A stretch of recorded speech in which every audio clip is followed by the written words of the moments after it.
Hey guys, the field conditions are right today, so we're going to be back in the wheat this morning. We're waiting on it to dry off, and we'll try to plant a couple fields that we've already done. I wanted to get a little earlier start, but we had a pretty heavy dew. It's about 9 o'clock, just getting ready to get in the planter, so hopefully we can get a few fields done and then get back to the wheat. And we got 3 good days, so I'm hoping we can knock the majority of it out in those 3 days. We'll see, but that's the plan.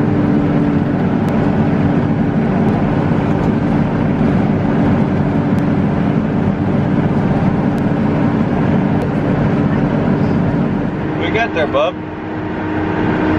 What you eating? Eating M&M's already? Is that your favorite snack? Yeah. Hey guys, I got the tractor steering around my end rows, so I thought I'd take the time to show you the inside of this tractor a little bit. Dax. This is a Case 420 Steiger, and I'm pulling a Case 1240 planter. Planter runs through the Pro 700 monitor over here.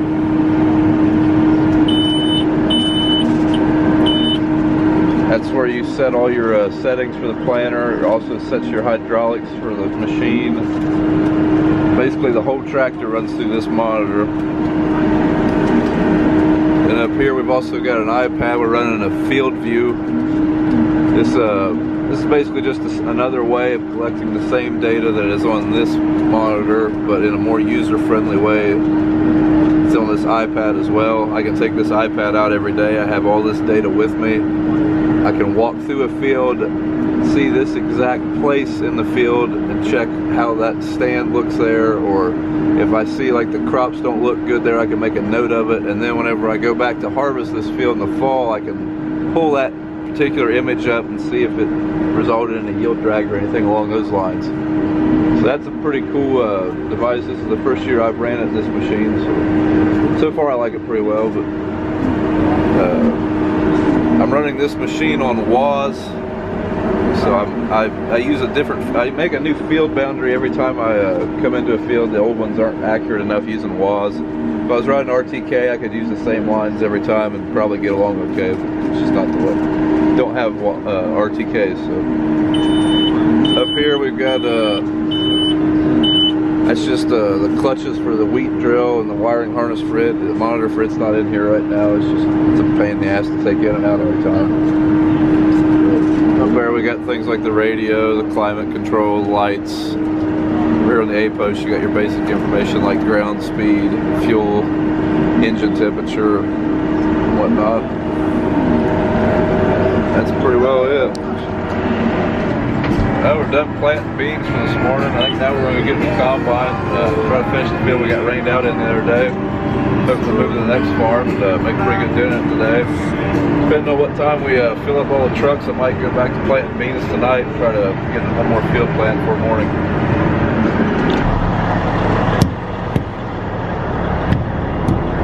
Come on.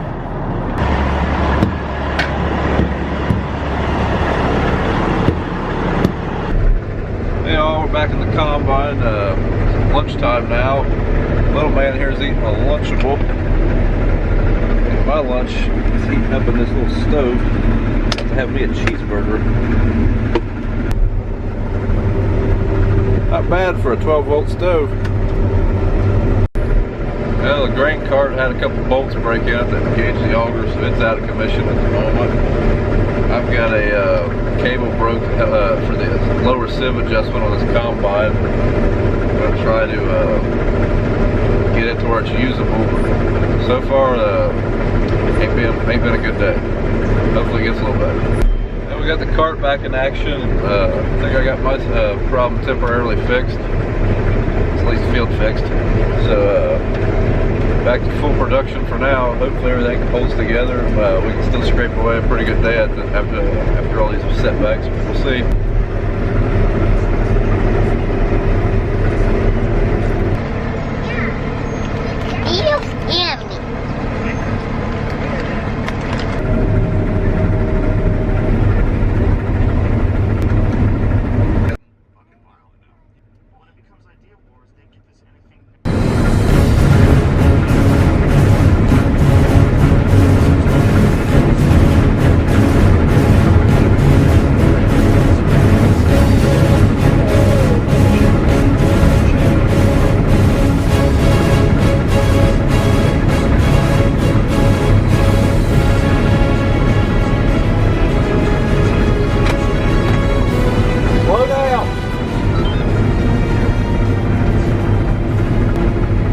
right there.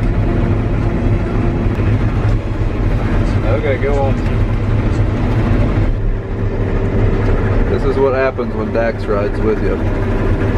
Candy wrappers, crackers, steals your iPad so he can watch Nick Jr. Whenever I was a kid, I slept on the floor right there at Dad's combine. Now they can watch cartoons on an iPad. Well, all the trucks are loaded, the cart's loaded, and both combines are loaded, so now we're just waiting on an empty truck to get back from the mill. It's the struggle of most farms, is finding someone to drive trucks. It is what it is. Uncle always joked and said if a farmer could find a 6-year-old that knew how to drive, he'd put him in a truck and harvest. He's probably about right.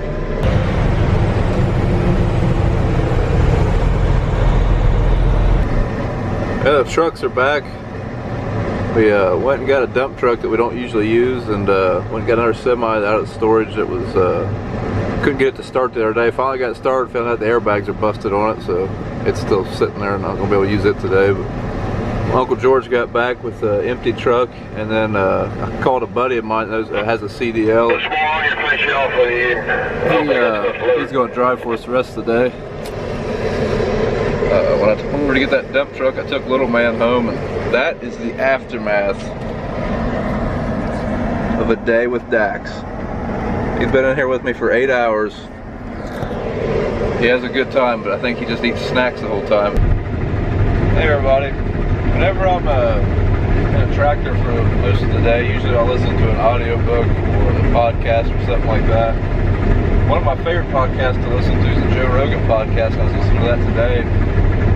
One thing that drives me nuts about his podcast, though, is when he starts talking about factory farming. And today he's talking to Ted Nugent. They're talking about how factory farming kills a lot of animals, such like harvesting, for example. He's talking about whenever we're harvesting, we're displacing thousands of animals, thousands of acres of animal habitat. Well, first off, this habitat that I'm harvesting right now has only been here for about 6 months. I guess 9 months. I planted it in October. It's only looked like this. I mean, it's only been this tall for about 2 months.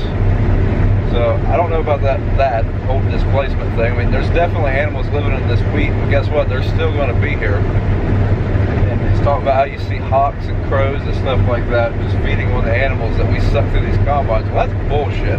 I have never seen an animal suck through one of our personal machines. Now, I've heard of deer get caught in combines. It is not something that happens very often, and it is not pleasant. Nobody wants to do that.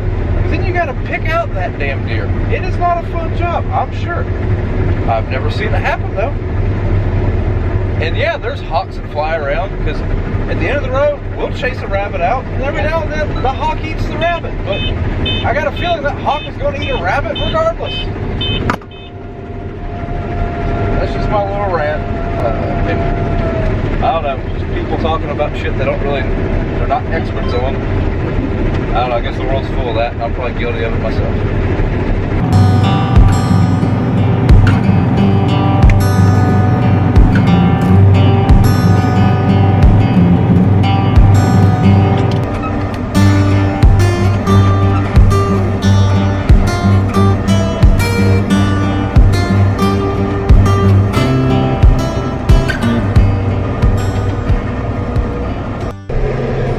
That's going to be all for the wheat harvest today.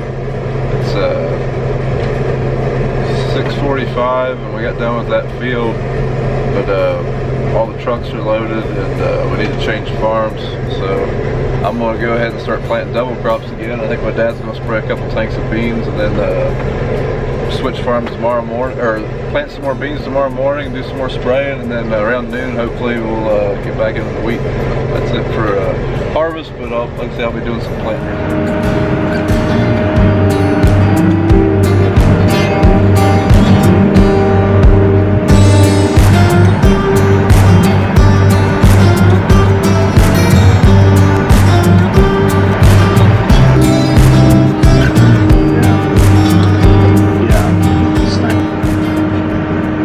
Episode of 12 Volt Cooking, chicken and broccoli.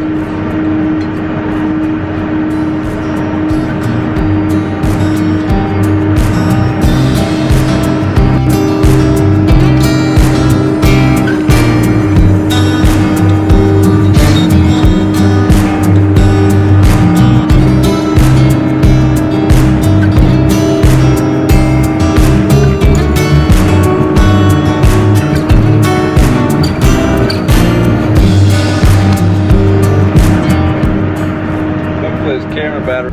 Well guys, that's a wrap for today.